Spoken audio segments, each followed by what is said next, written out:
The Portia M brand has become synonymous with affordable skincare in South Africa. Its founder, Portia Mngomezulu, had humble beginnings in Phalaborwa, Limpopo, living with her maternal grandmother. Portia comes from a family of matriarchs who were self-employed and constantly taught her the importance of being her own boss and building something for herself. She moved to Creole in Mpumalanga to stay with her parents at the age of 8. While there, she started earning money by making decorative cushions from scraps of material left over from her seamstress mother's creations. She also plaited people's hair. Being the eldest of her mother's 3 children, she led the way by studying IT at the Tshwane University of Technology and completed the qualification in 2002. She followed that with a certificate in project management through UNISA and then secured an internship at Siemens South Africa, where she worked for 9 years. After conceiving her first child in 2010, she developed stretch marks.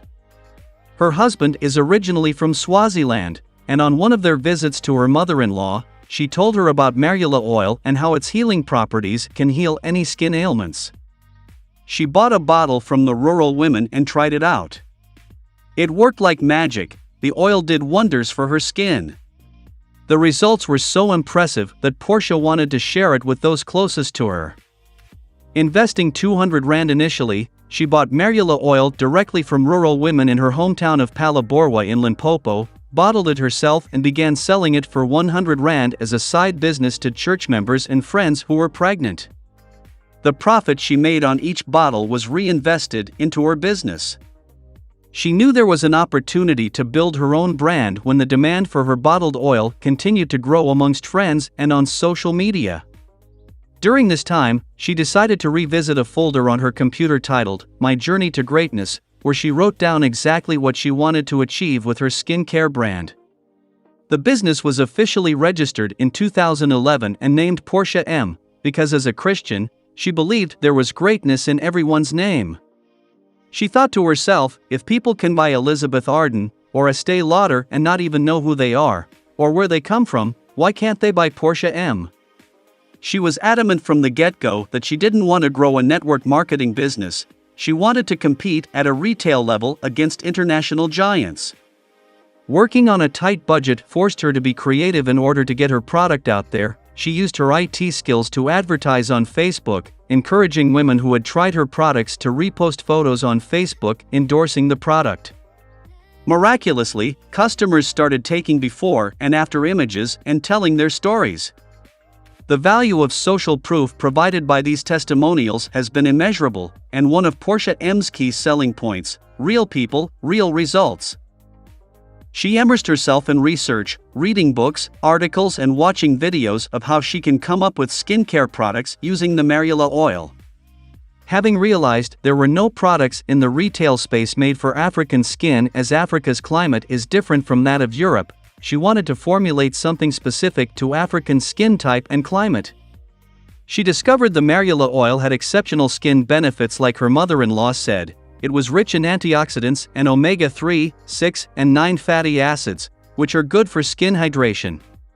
The oil is also effective in soothing severely dry and flaky skin conditions. Its remarkable absorbency makes it perfectly suited for all skin types as it doesn't clog pores. Her experience working as an IT medical engineer at Siemens with radiologists and other healthcare professionals came in handy during the product formulation stage.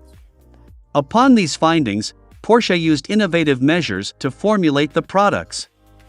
One of the founders of Placecall, South Africa's earliest skincare brand, came on board to assist with more product research and further formulation of the products.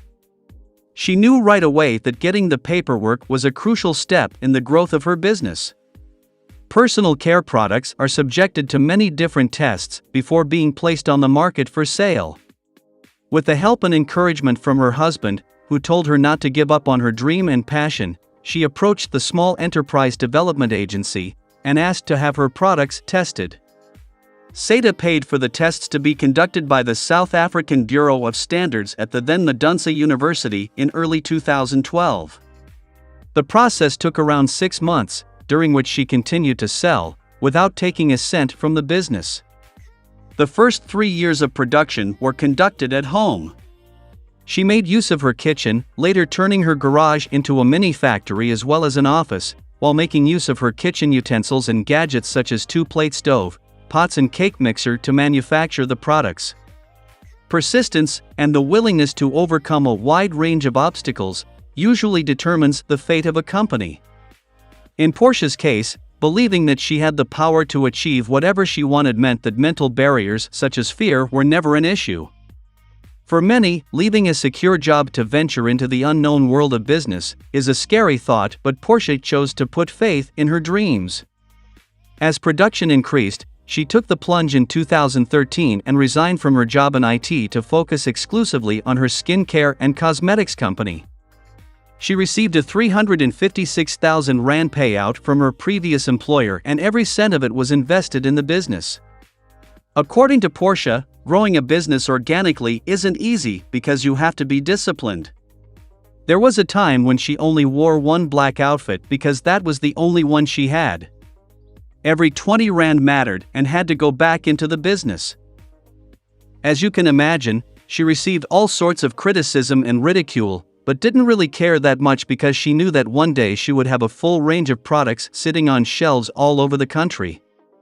As daunting as the experience was for Portia, she instinctively knew she had made the right decision when she received a call from Massmart offering her a scholarship to study at the Gordon Institute of Business Science. The entrepreneur enrolled at the institution for a one-year supply development program in 2014 where she learned the process of planning, organizing, and analyzing business operations in a manner that allows for a successful business. While still busy with the course, she also went to see Macro's skincare buyer whom was impressed with her product besides the packaging part. Despite having little money at that point, she got the packaging correct and was back in 2 weeks. Macro started her out with 5 stores, which was a huge breakthrough moment for her after putting heart and soul into the project.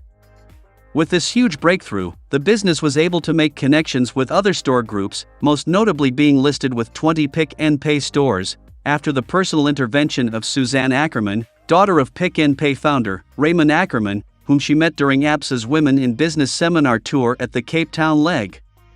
Suzanne was impressed by the fact that Portia had tested her products and the barcodes were in place.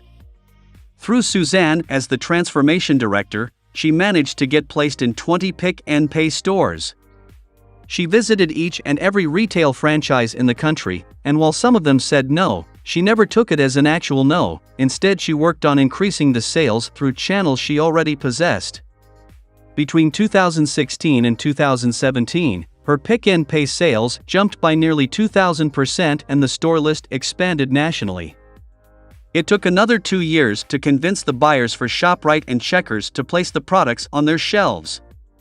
More retailers and independent pharmacies soon followed. Today the brand has 40+ facial and body skin care products that are sold in over 2,000 retail stores countrywide.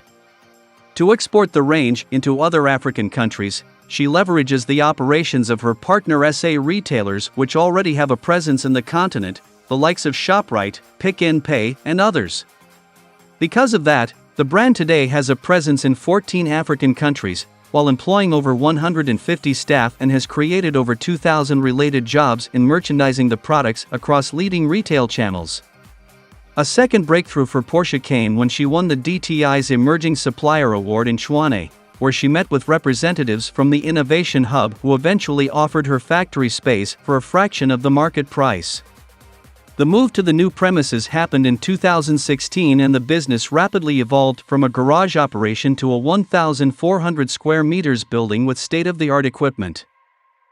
In 2017, she was named a National Gazelle, an initiative of the Department of Small Business Development and SEDA, aimed at propelling the selected top 40 high-growth SMEs to the next level through multiple interventions. She won a grant of 1 million Rand, enabling her to buy additional manufacturing equipment and a delivery truck, which was in addition to the van her husband had already bought when she was starting out. The new equipment improved the overall efficiency of the business by reducing repetitive and manual tasks, which freed up employees to do other more complicated tasks. Recently, the company has been rolling out standalone beauty stores across the country and beyond borders, with 28 up to so far. 19 in South Africa, and 9 abroad. The standalone stores allow the brand to carry a wider selection of its products in an environment that it controls, providing customers with a fully immersive brand experience. The stores also take advantage of the uniqueness and personalization they offer consumers by testing initiatives that they may not have the freedom to implement within their retail partner stores. The customization process lets the brand express exactly what it wants. These types of experiences create theater around the offering and provide consumers with a deeper understanding of the composition of a quality product. Standalone stores make a lasting impression with customers and change consumers' expectations for transparency and education offered. Now the $100,000 trillion question: how much is the Portia M brand worth altogether? Well, firstly, the official answer is that we don't know for sure, and secondly, it's a difficult question to answer because Portia M Skin Solutions is a privately registered company and therefore is not liable to release its financial statements for everyone to see. However, based on numbers that Portia has uttered here and there, on articles, shows and during interviews, we can come up with something, or better yet, let you formalize your own opinion on the matter. Now, as many of you know, the worth of any particular business is an open question. We can only get closer to understanding it by looking at income, making projections and gauging what that business might sell for on the market. According to an article by the F&B Franchise Leadership Summit that was reposted on the blog section of Portia M's website, the business had an annual turnover of almost 50 million rands in 2018, generated through its then retail partnerships, independent pharmacies, as well as the online store. Usually in the product industry, company valuation goes for 3 to 5 times the annual revenue generated. So in the case of Portia M, using 2018 revenue alone, the valuation was between 150 million to 250 million rands.